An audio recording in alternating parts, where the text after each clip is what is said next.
Hi hello ನಮಸ್ತೆ ಎಲ್ರಿಗೂ. Welcome back to my YouTube channel.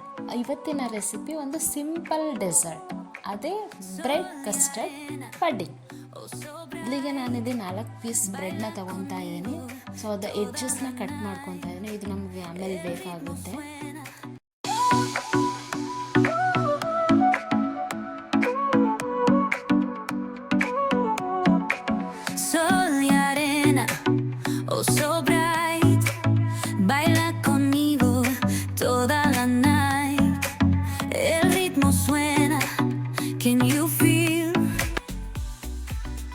ಇದು ಕಟ್ ಮಾಡಿರೋ ಬ್ರೆಡ್ಡು ಮತ್ತು ಬ್ರೆಡ್ ಎಡ್ಜಸ್ಸು ಮತ್ತು ಸ್ವಲ್ಪ ಡ್ರೈ ಫ್ರೂಟ್ಸ್ನ ಕಟ್ ಮಾಡ್ಕೊಂಡಿದ್ದೀನಿ. ಕಾಜು ಮತ್ತು ಬಾದಾಮಿ ಯೂಸ್ ಮಾಡ್ತಾ ಇದ್ದೀನಿ. ಸೊ ನಿಮಗೆ ಬೇಕು ಅಂದರೆ ಪಿಸ್ತಾ ಕೂಡ ಆ್ಯಡ್ ಮಾಡ್ಕೋಬೋದು ಅಥವಾ ಕಿಸ್ಮಿಸ್ ಕೂಡ ಆ್ಯಡ್ ಮಾಡ್ಕೋಬೋದು. ಇವಾಗ ಇದು ಕಟ್ ಮಾಡಿರೋ ಬ್ರೆಡ್ ಎಡ್ಜಸ್ ಏನೇನಿದೆ ಸೊ ಎಲ್ಲನೂ ಸೇರಿ ನಾನು ಇವಾಗ ಮಿಕ್ಸಿ ಹಾಕ್ಕೊತಾ ಇದ್ದೀನಿ. ಒಂಥರ ಪೌಡ್ರ್ ಥರ ಮಾಡ್ಕೊತೀನಿ.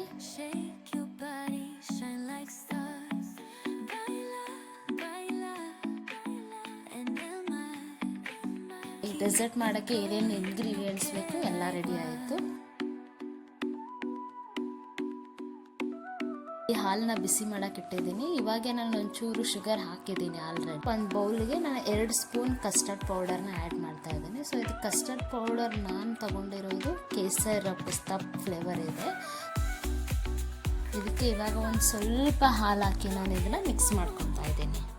ಒಂಚೂರು ಗಂಟಿಲ್ದಂಗೆ ನೀಟಾಗಿ ಮಿಕ್ಸ್ ಮಾಡ್ಕೋಬೇಕು. ಹಾಲು ಬಾಯ್ಲ್ ಆಗ್ತಾ ಇದೆ. ಸೊ ಇದಕ್ಕೆ ನಾನು ಸ್ವಲ್ಪ ಕೇಸರ್ ಹಾಕ್ತಾ ಇದ್ದೀನಿ.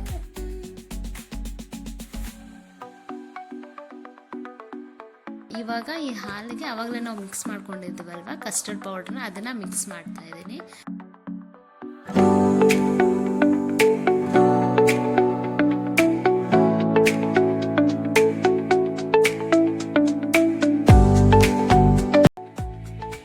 ಇವಾಗ ಇದು ಕ್ರೀಮ್ ರೆಡಿ ಆಯಿತು. ಸೊ ಇಷ್ಟು ಥಿಕ್ನೆಸ್ ಇದ್ದರೆ ಸಾಕು. ಇನ್ ಕೇಸ್ ಶುಗರ್ ಬೇಕು ಅಂದರೆ ಇವಾಗಲೇ ಆ್ಯಡ್ ಮಾಡ್ಕೊಳ್ಳಿ. ಒಂದು ಎಂಟಿ ಬಾಕ್ಸ್ ತಗೊಂಡು ಒಂದು ಲೇಯರ್ ಬ್ರೆಡ್ಡು, ಒಂದು ಲೇಯರ್ ಕ್ರೀಮ್, ಮತ್ತೆ ಬ್ರೆಡ್ಡು ಮತ್ತೆ ಕ್ರೀಮ್ ಈ ಥರ ಹಾಕ್ಕೊಂಡು ಹೋಗಬೇಕು.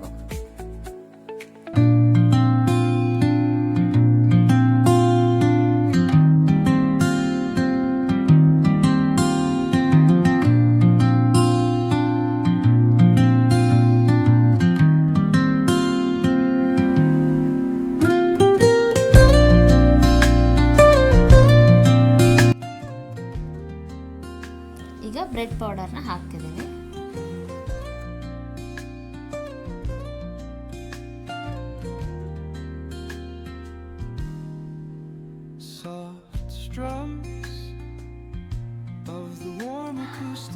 ಡ್ರೈ ಫ್ರೂಟ್ಸ್ನ ಹಾಕ್ತಾ ಇದ್ದೀನಿ.